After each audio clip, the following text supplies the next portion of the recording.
Jared Bernstein is joining us now for more analysis of the economic aspects of the president's address. He's a member of the White House Council of Economic Advisors. Thanks for joining us this morning. The president had a positive outlook on his economic policies, and certainly some of the most recent reports that we've received on jobs, on jobless claims, it all looks really good. But, in CBS News polling before the address, people were very concerned about the economy still. I want to ask you about whether or not you feel the president's message is being received by the American public. They're still concerned about the price of eggs and the price of gas.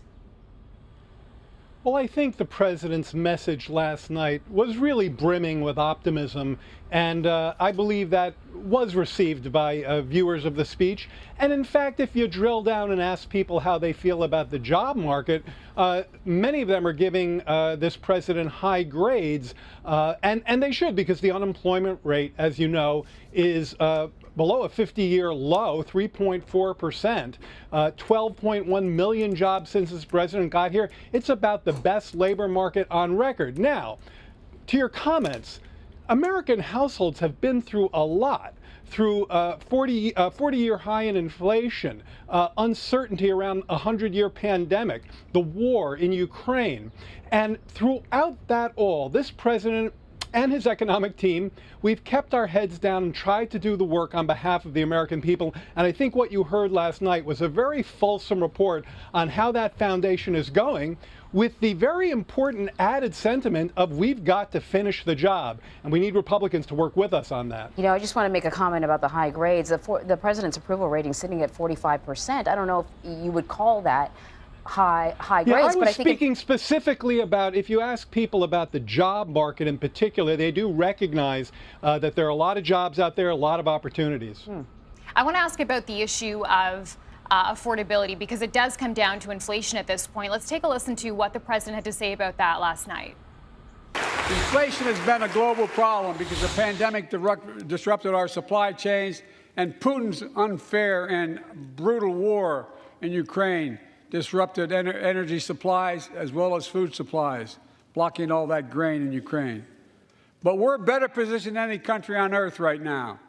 But we have more to do. But here at home, inflation is coming down.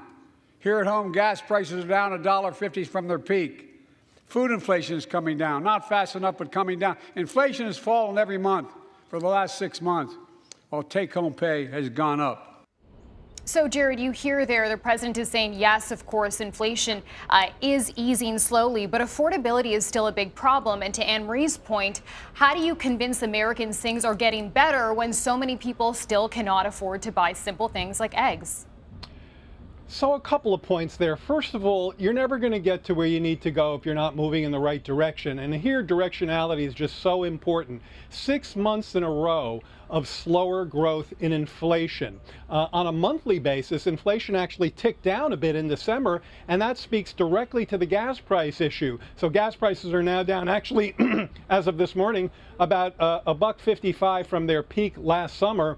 In December, the gas price fell about 9%. That's why inflation ticked down slightly. Grocery prices were growing over 1% per month. Now they're back down to around 0.2, which is kind of where they were pre-pandemic. So we're making progress, but I understand, more importantly, the president understands that it's going to take a while for that progress to seep into people's everyday lives. Now, they really have gotten some breathing relief, breathing room at the pump, and that makes a big difference. But like he said, we've got more work to do, but we're headed solidly in trend in the right direction. It's true, inflation is easing. We heard that from Jerome Powell, the Fed chair. What is going up, though, is credit card debt. We also heard from Jerome Powell that we probably should expect another interest rate hike. What do you say to Americans out there who go, I'm still I find myself now drowning in debt, whereas, a couple of years ago during the pandemic, I was able to pay off my credit card, or I can't buy that home anymore because interest rates continue to tick up. What do you say to those that are out there struggling?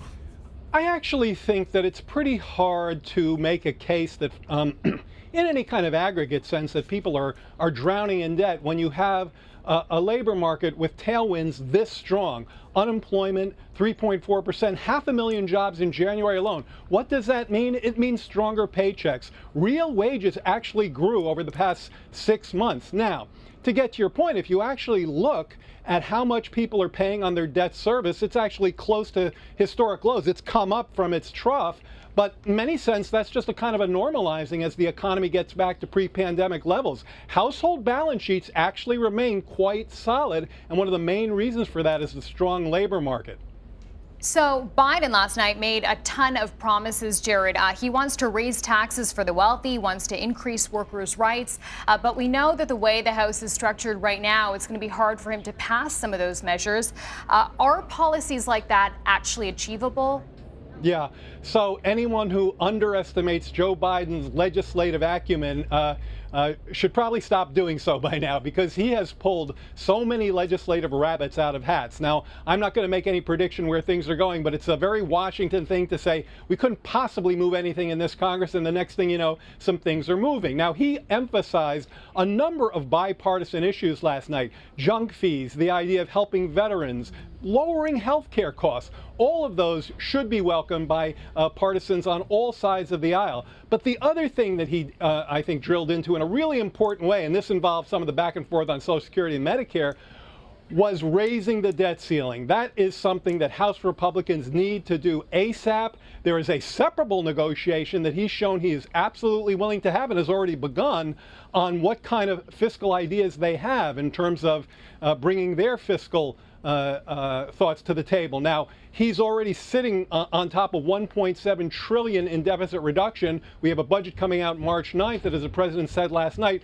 further reduces the deficit and more than pays for his spending requests. So they need to show us our plan after they raise the debt ceiling so they can stop holding this economy hostage and threatening the full faith and credit of the U.S. government. And on the point of the debt ceiling, Jared, it sounded like the president got some kind of verbal commitment last night from Republicans that entitlement cuts are now going to be off the table. Will this, do you believe, lead to a deal? I think that does change the temperature in the following way.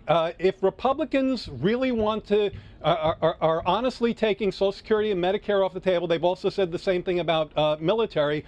It has been shown that in order for them to achieve their stated goal of hitting a balanced budget in 10 years, they would have to cut 85% of everything else. Now, we all know that's not going to happen. So what that means is two things. One, get the debt ceiling behind us. We clearly have to have a set of negotiations. Now, the president gets to his builds on his fiscal achievements by making sure that those at the top of the income and the wealthy corporation pay their fair share, along with cutting costs on prescription drugs and other aspects of health care. So that both helps the deficit and it helps our seniors. Let's see their plan. Let's start having that fiscal conversation. All right, Jared Bernstein, thanks so much for your time. We appreciate this. Thank you.